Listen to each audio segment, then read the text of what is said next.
Bonjour à tous, je suis heureuse de vous retrouver aujourd'hui. J'ai le plaisir de vous présenter Edith. On va parler aujourd'hui de son métier. Edith est coach, auteure et conférencière, c'est bien ça? Exact.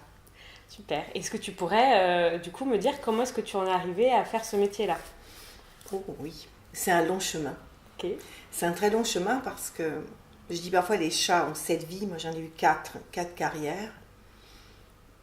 J'ai d'abord fait 20 ans de marketing, puis 20 ans d'art, artiste contemporaine comme on dit, peintre et sculpture, 20 ans d'écriture et 30 ans de développement personnel. Donc c'est le coach, arrivé à ce métier de coach, je dirais que ça a été la synthèse de tout ce chemin. C'est quelque chose qui faisait sens. À un moment où j'ai voulu intégrer toutes ces compétences, ces expertises que j'avais développées pour en faire quelque chose qui soit utile. Et qu'est-ce que tu fais dans ta journée? Si tu m'emmenais avec toi, que je comprenne un peu plus à quoi correspond ton métier, Oula. qu'est-ce qu'on ferait?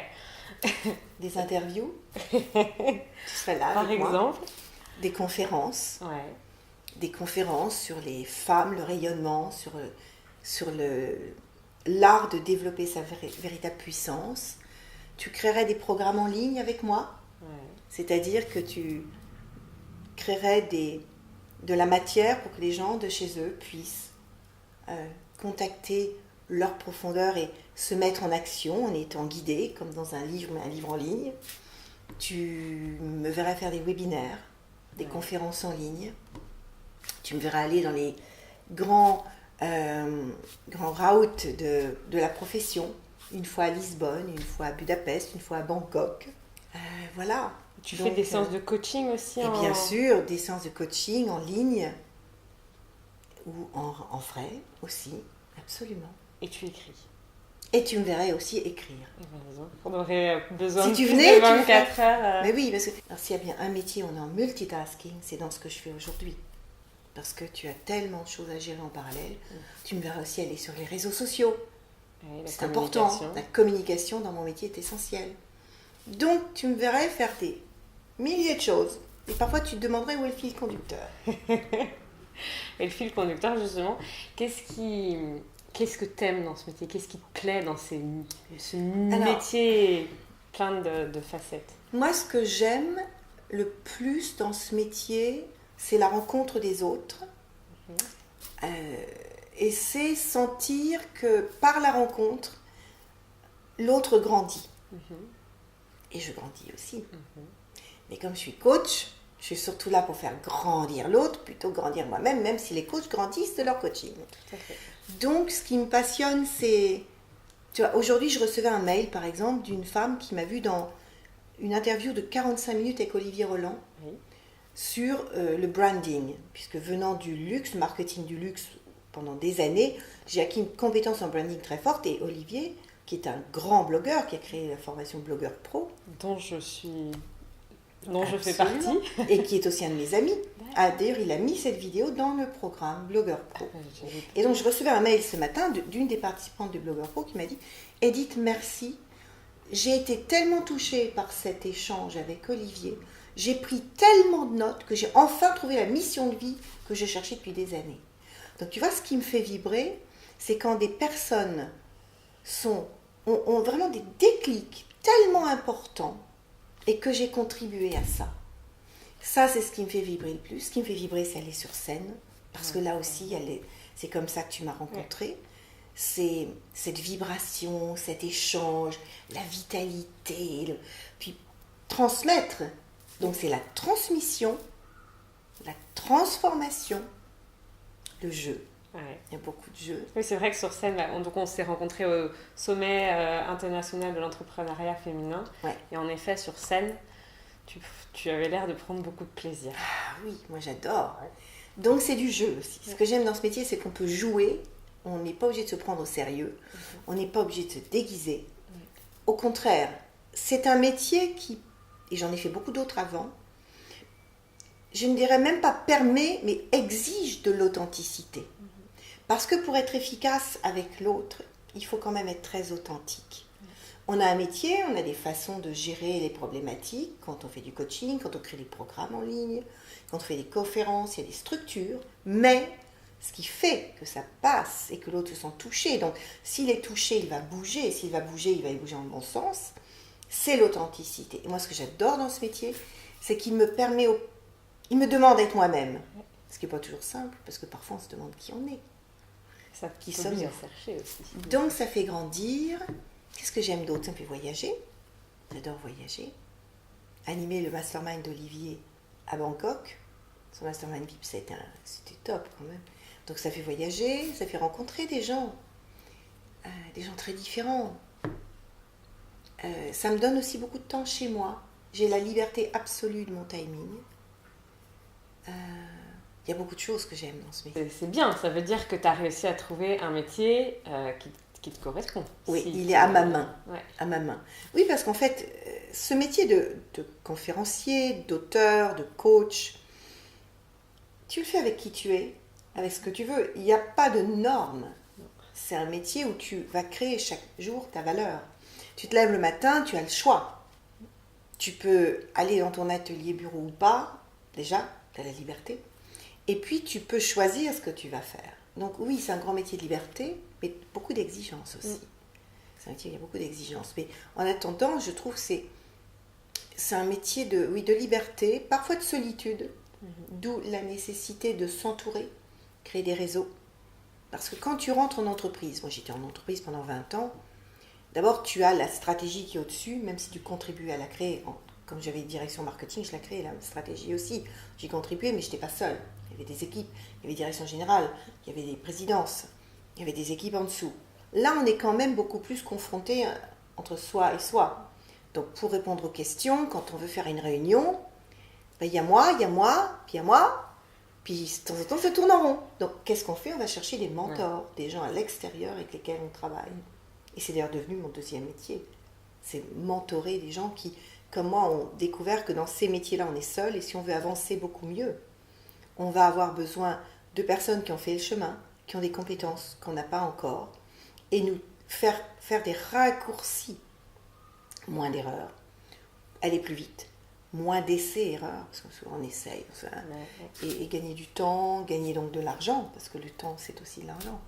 Tout le temps que tu passes à chercher et à faire des erreurs, tu ne le fais pas à faire de la trésor, du chiffre d'affaires. Donc c'est vraiment important d'être guidé, aidé. Donc ça c'est un métier où aussi on se rend compte très vite qu'on a besoin d'être entouré. C'est la première fois que je le voyais parce que dans mes anciens métiers, j'avais naturellement des équipes, mais je n'allais pas chercher des gens ou rémunérer des gens pour me conseiller. Sauf quand on prenait un consultant à l'extérieur, mais c'est autre chose. Alors que là, dans nos métiers, je me rends compte que la plupart des très bons ont des coachs, ont des mentors, tous. Parce qu'on a besoin d'être tiré vers le haut, d'échanger, de poser des questions.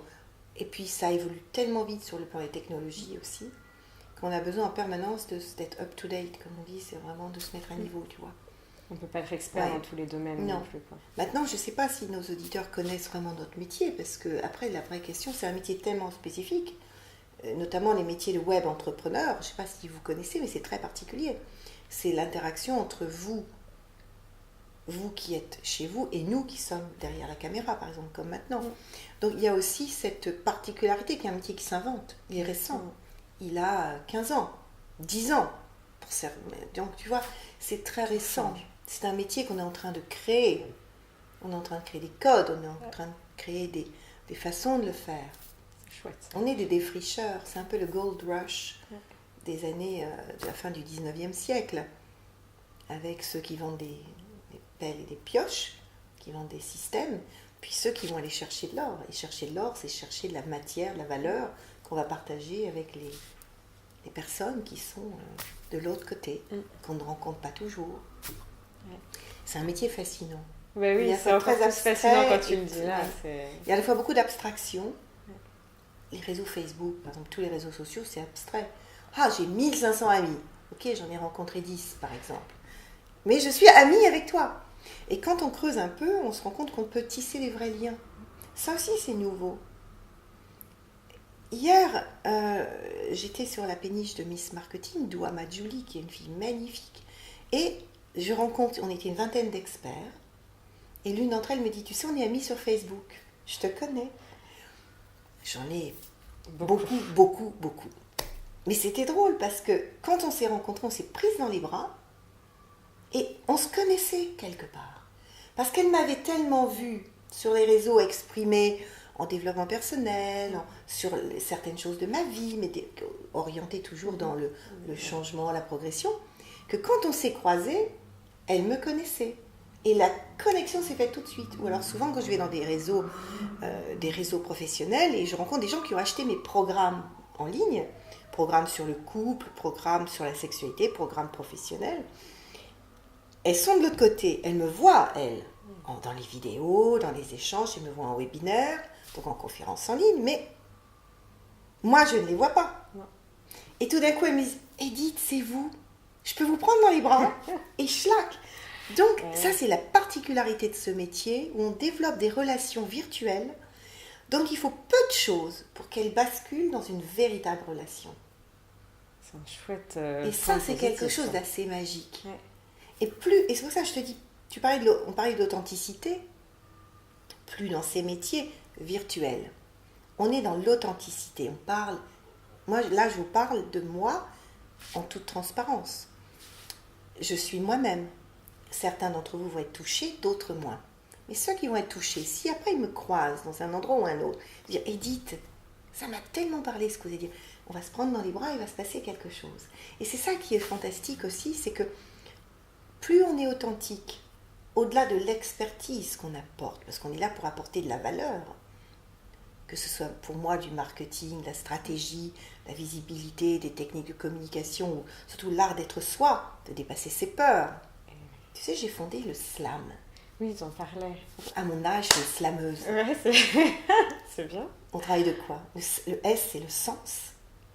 Posez-vous la question, par exemple, dans ce que je fais dans mon métier, mais c'est bon pour le vôtre. Est-ce que vous êtes à votre place dans ce que vous faites ? Est-ce que ça a du sens ? Est-ce que quand vous levez le matin, vous vous sentez inspiré ? Vous dites « Waouh, je sers à quelque chose ». On avait ça la contribution sur la pyramide de Maslow. La contribution, est-ce que je suis utile au monde ? Le S, ça c'est la première question à se poser. La question que tu m'as posée m'a amenée au S finalement, parce que moi je suis beaucoup dans cette dynamique de à quoi on sert. Ça évite les burn-out, ça évite les changements de route brutaux, ça évite beaucoup de choses d'être à sa place. Le L, c'est la libération. Mais j'ai peur, j'oserais pas, j'ai pas les moyens de, qui suis-je pour ? Et là il y a un sacré boulot, parce qu'on n'est pas programmé pour réussir. On est programmé pour suivre des routes, des rails préformatés. Or, parfois, notre réussite, elle est hors des rails.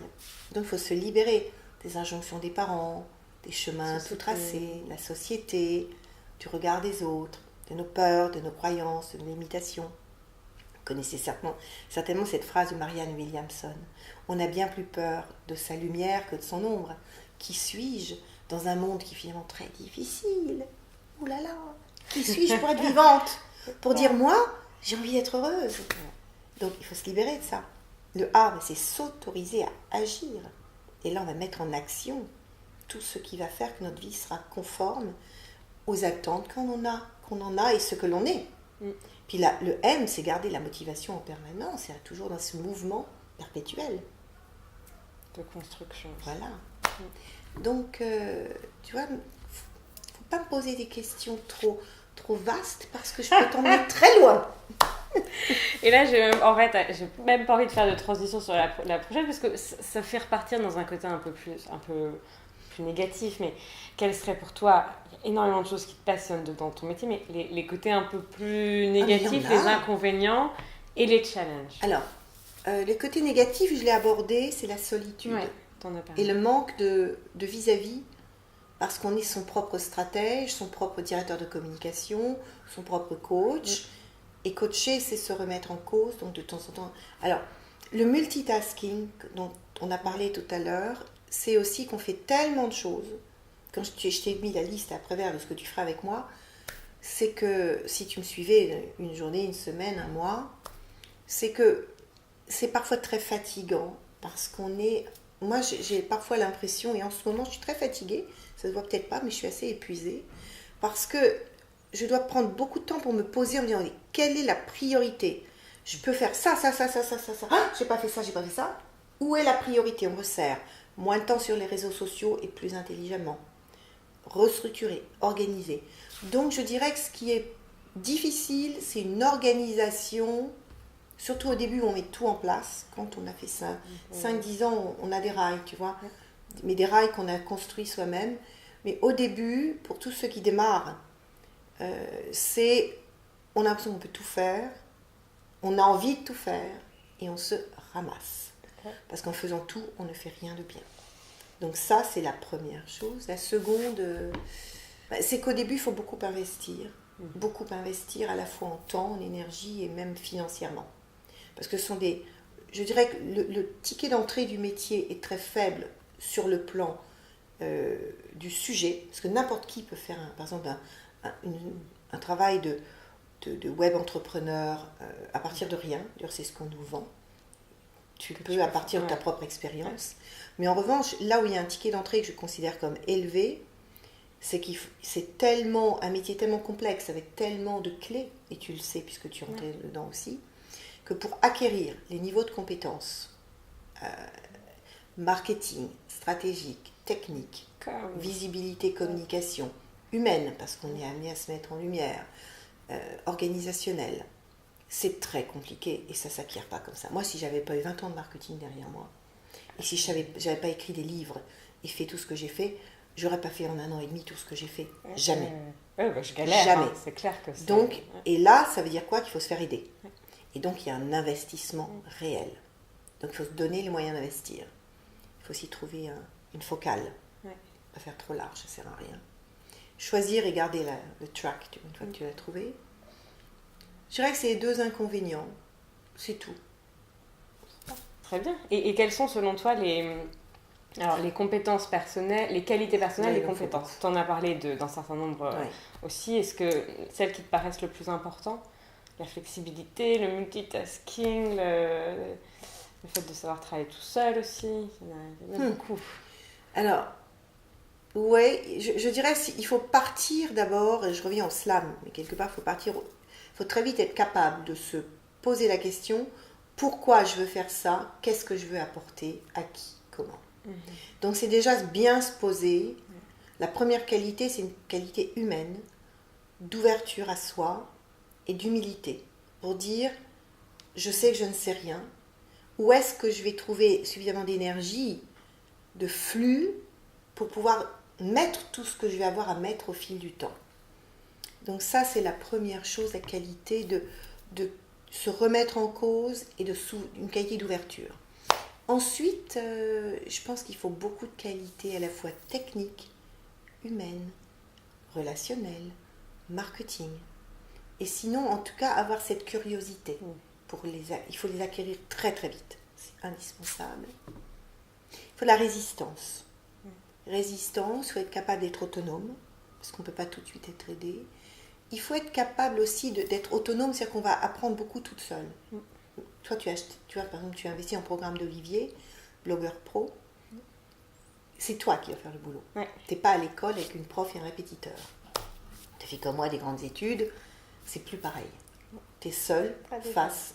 Donc, il faut être capable de gérer son rythme, de connaître son rythme et d'optimiser son organisation. Parce qu'il n'y a pas quelqu'un, un prof, dans le cadre de cet apprentissage, ou un patron qui te donne des règles. Donc la qualité de l'autonomie est essentielle. Il faut avoir une belle intelligence polyvalente.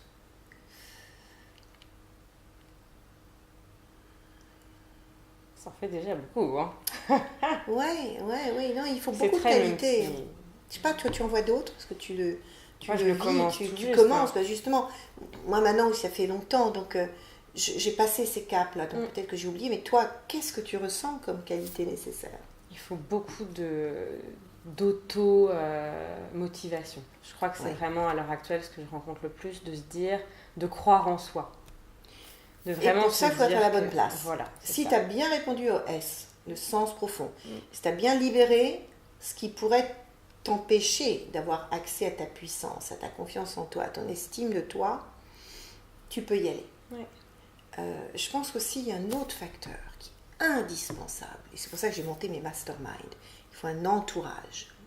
Pourquoi? Parce que quand tu es dans des nouveaux métiers, dont beaucoup de gens ne voient pas tout de suite. Tu es boulangère, tu vas, tu fais ton pain, on voit ton pain. Mais quand tu démarres dans ce métier-là, on va voir peut-être une ou deux vidéos, on va voir un petit site qui démarre, on ne voit pas le chiffre qui se fait. Tu vas faire qu'est-ce que tu fais là? Puis tu es parti où? Enfin, tu sais, il y a des vrais jobs, hein. Il y a des vrais jobs avec des vrais salaires. Et donc, si tu n'es pas entouré de personnes plus avancées que toi qui ont fait le chemin, qui peuvent te dire, t'inquiète pas là, il y a un petit caillou, mais tu vas le passer comme ça. Si tu n'es pas entouré de personnes qui croient en toi, de personnes qui comprennent ton métier, il n'y en a pas beaucoup, de personnes qui s'autorisent la visibilité, parce que c'est un métier, on se visibilise. Mais qu'est-ce que tu vas aller faire le kéké là sur le... tu vas te montrer en vidéo, comme ça on va te voir, tout le monde va te voir. C'est ça, tu vois. Donc là, il y a vraiment une question d'entourage qui peut comprendre, montrer le chemin, faire gagner du temps et des étapes. C'est indispensable. Pourquoi j'ai été si vite? En 1 an et demi, quand je vois tout ce que j'ai construit, c'est colossal. Pourquoi? D'abord parce que j'avais des compétences marketing à la base, qui m'ont aidé à tout de suite comprendre le système, mais surtout, j'ai investi très vite dans des meilleurs. Je suis allée voir Tony Robbins pour aller travailler mes peurs, ma vision. J'ai travaillé sur les systèmes du web, sur la stratégie du web. J'ai pris tout de suite, mais pourquoi? Parce que je viens d'entreprises à haut niveau, où on a l'habitude de faire ça. Mais beaucoup de gens sur ce métier se disent « Ah mais non, je vais démarrer petit, je n'ai pas beaucoup de sous, je ne vais pas le faire. » Résultat, ils galèrent. Et au bout d'un moment, ils s'essoufflent. Parce que le risque, c'est ça. Combien réussissent par rapport à ceux qui démarrent? Parce qu'on s'essouffle. Alors que si tout de suite, on va aller chercher les bonnes ressources, le bon entourage. Ça passe mieux. Mais oui, parce que c'est un métier de solitude quand même. Hein. C'est un métier de chercheur d'or. Et il vaut mieux être un groupe qui connaisse les filons, qui sache où aller chercher. Et le meilleur filon, il est là où on est le plus authentique et le plus compétent et où on a le plus de plaisir. Retrouver le plaisir aussi, ça. Mais le plaisir, tu m'as vu sur scène, mais moi je me régale. Alors, peut-être que la question qu'on peut se poser, c'est est-ce que vous rayonnez dans ce que vous faites? Et quand est-ce que, si vous réfléchissez, vous rayonnez le plus? Je faisais allusion à ça, tu vois, quand j'ai dit je suis passée du marketing à la peinture, à l'art. 20 ans de marketing, des très hauts postes, donc des très beaux salaires, le tout à l'avenant, les voyages en first, j'avais la totale, vraiment le beau package. Et pourtant, je passe en atelier de peinture où j'enfile une combinaison d'arpète, c'est-à-dire d'assistant d'atelier. Et je disais dans la conférence, pourquoi, qu'est-ce qui fait qu'à un moment j'ai su que c'était là qu'il fallait que j'aille? Et j'ai rembobiné. Et je me suis dit, mais il y a plein de moments où quand je voyais de l'art, des sculptures, de l'art contemporain, ou même des musées très classiques, des restaurateurs de tableaux quand j'allais à Venise, j'étais happée, mais comme aimantée. Mais c'était pas pour moi. Non, attends, c'est pas ton choix, t'as pas fait ça, t'as pas fait ça. Et finalement, ce qui s'est passé, c'est que, à force de ne pas entendre les signaux, à un moment, je me suis trouvée en quasi burn-out quand même. Quand j'ai fait perdre mon œil, c'était un peu ça, mon corps a parlé. Et j'ai quitté le marketing pour entrer en art. Et là, très vite, j'avais la chance d'avoir un mari qui était extrêmement attentif et qui m'a dit, tu as toujours rêvé d'être une artiste, si tu allais explorer. Puis d'un coup, tout est remonté. Le vœu que j'avais fait à 16 ans, dire, maman, un jour, je ferai une grande toile gratuite dans une église. Et je l'ai fait. Et quand enfin voilà, c'est tout ça. Donc à un moment, la question à vous poser, parce que ce qui est important, c'est vous. Qu'est-ce que depuis votre enfance, votre jeunesse, votre adolescence et depuis votre adolescence, vous avez ressenti comme plaisir récurrent, attirance, même interdite, récurrente? Qu'est-ce qui, à certains moments de votre vie, vous a fait dire « Waouh, oh j'aimerais ». Et c'est là où tu vas retrouver le sens, tu vois. Ouais, c'est clair. Alors, est-ce que tu pourrais me dire comment tu arrives à gérer avec toutes ces activités-là l'équilibre entre ta vie personnelle et ta vie professionnelle? Comme je l'ai toujours fait. Ouais. D'abord, en étant vraiment passionnée,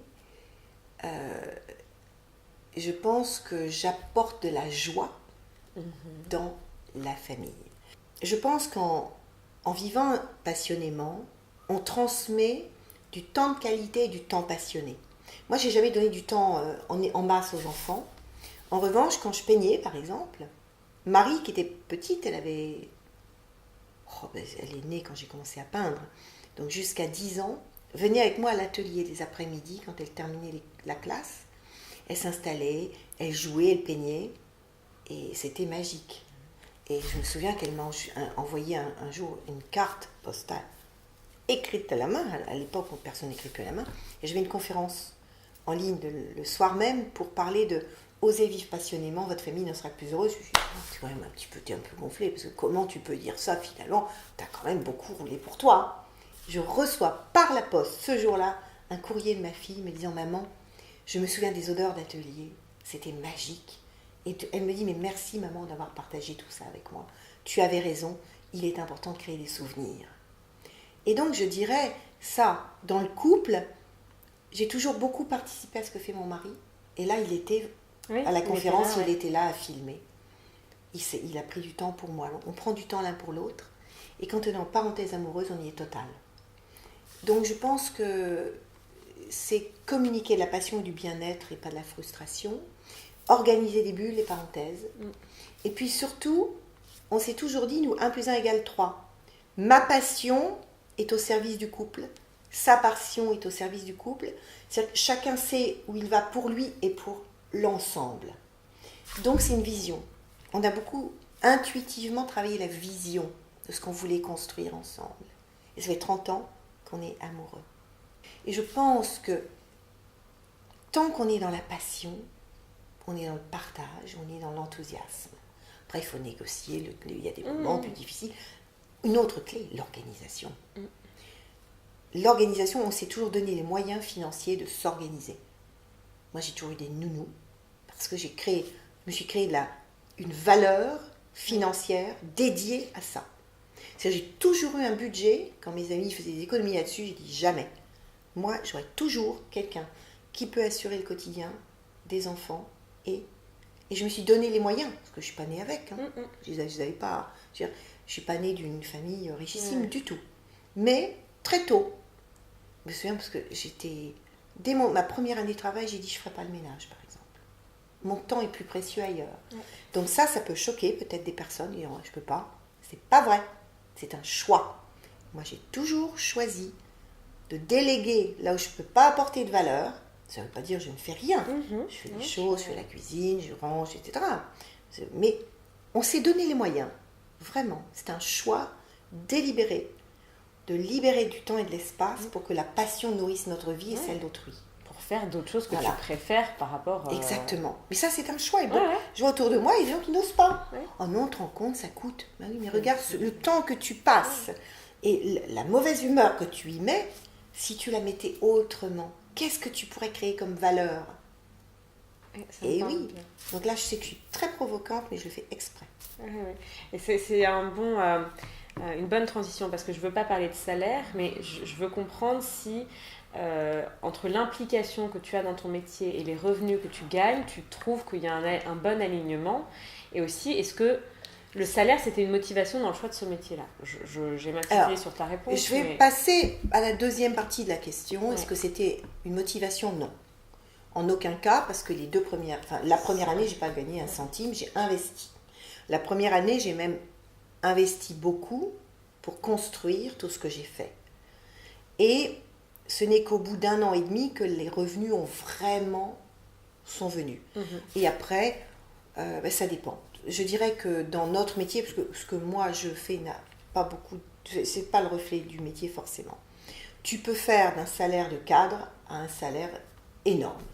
Tout est possible, tout dépend de ce que tu poursuis. Dans le métier, il y en a qui font des gros revenus, il y en a qui font des petits revenus. Je dirais que ça permet réellement d'atteindre le salaire dont on rêve. Et c'est ça que j'ai envie de dire. Si vous rêvez de faire 3 000 € par mois, si pour vous c'est beaucoup, vous pouvez les faire. Si vous en voulez 30, c'est possible aussi.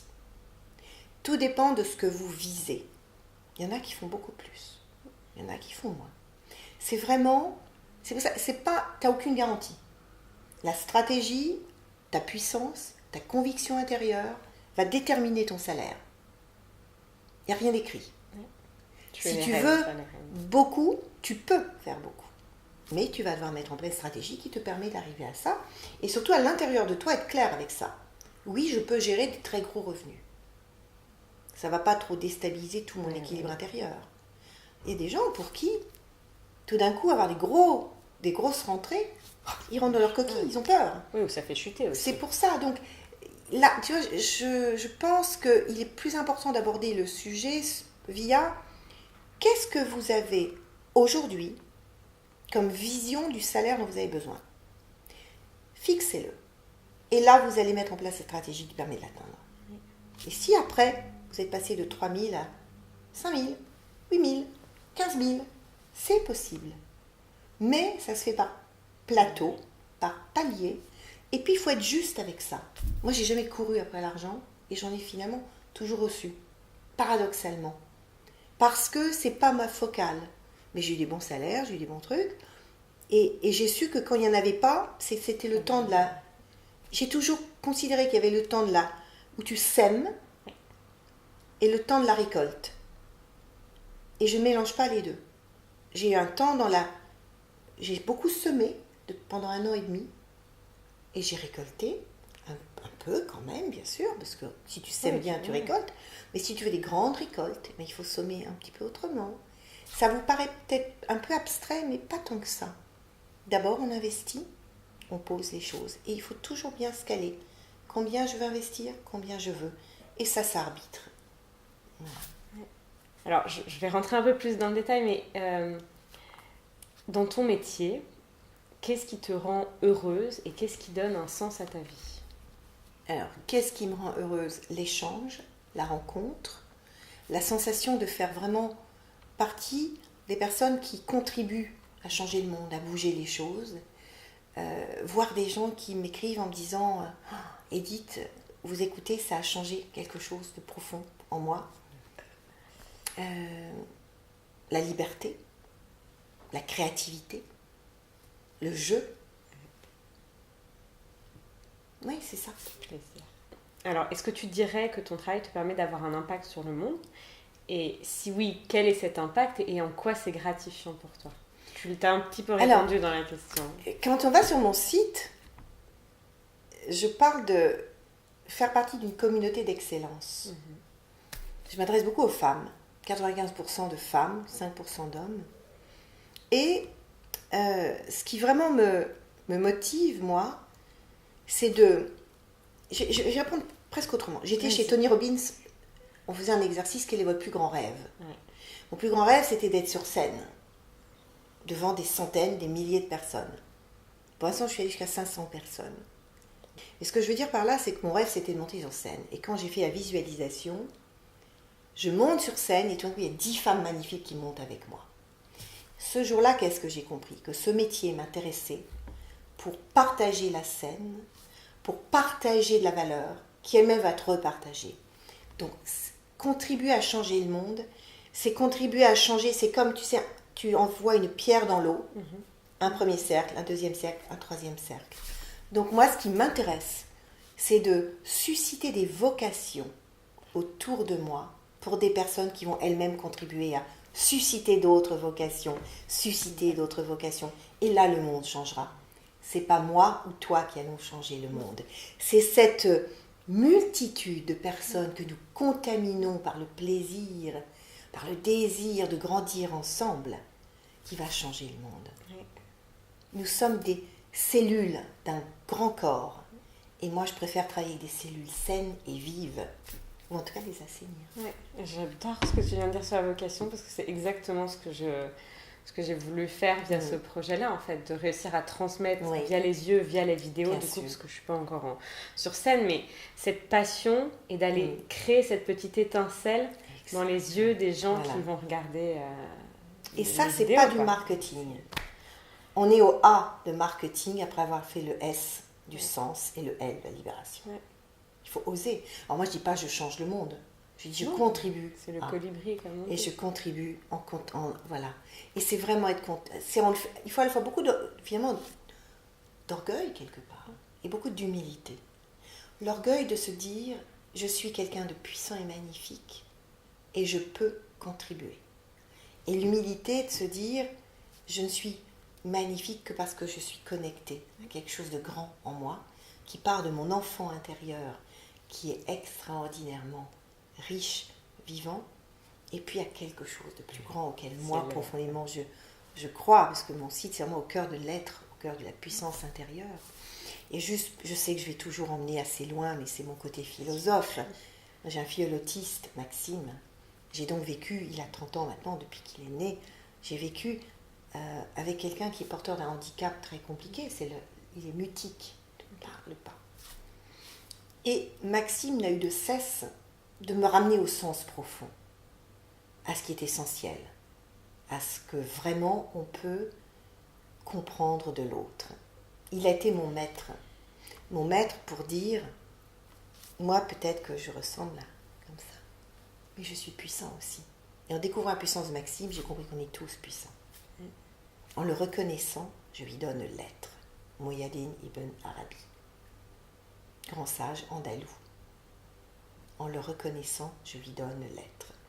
Et en reconnaissant, c'est reconnaissant l'être de l'autre, sa puissance, cette espèce de flamme, de diamant qu'on a tous au cœur de nous. Les burn-out, les épuisements, les dépressions sont juste là pour nous dire ton diamant a besoin d'être entendu, reconnu, ouvre un peu la porte. Donc à partir du moment où on accepte ce pari, et c'est pas le pari de Pascal, Dieu que j'aimerais croire, c'est le pari de la connexion avec sa véritable puissance qui est unique. Tu es unique, je suis unique, vous êtes tous uniques. C'est s'offrir l'immense cadeau de la véritable vie que nous sommes. Et moi, je pense qu'aujourd'hui, la coach que je suis, au-delà du marketing et de tout ce que j'ai pu construire, je pense que c'est ce qui m'habite et me nourrit complètement et ce qui me donne envie de me lever le matin, c'est justement que je sais que je vais pouvoir inspirer, mais au sens profond du terme. C'est-à-dire, inspirer pour moi, c'est inspirer, et c'est permettre à la personne en face de moi, celle qui écoute là, ou celle qui vient dans mes masterminds, ou celle qui vient dans mes coachings, ou qui vient dans mes conférences, de ressortir en disant, il y a des choses qui ont vibré en moi, qui ont besoin d'être entendues, et je les reconnecte.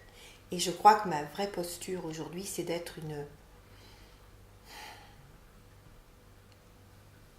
accoucheuse de cette magnifique partie de soi. Voilà. Et pour conclure, tu nous as déjà partagé quelques citations et quelques conseils de vie, mais est-ce qu'il y en a une ou un conseil de vie, une citation qui t'est particulièrement chère et que tu voudrais partager avec nous? J'étais partie sur la citation de Coco Chanel, si vous voulez être différente, soyez remarquable, ou si vous voulez être remarquable, soyez différente, c'est-à-dire soyez unique. Mais je vais aller plus en profondeur, comme ça vous avez les deux.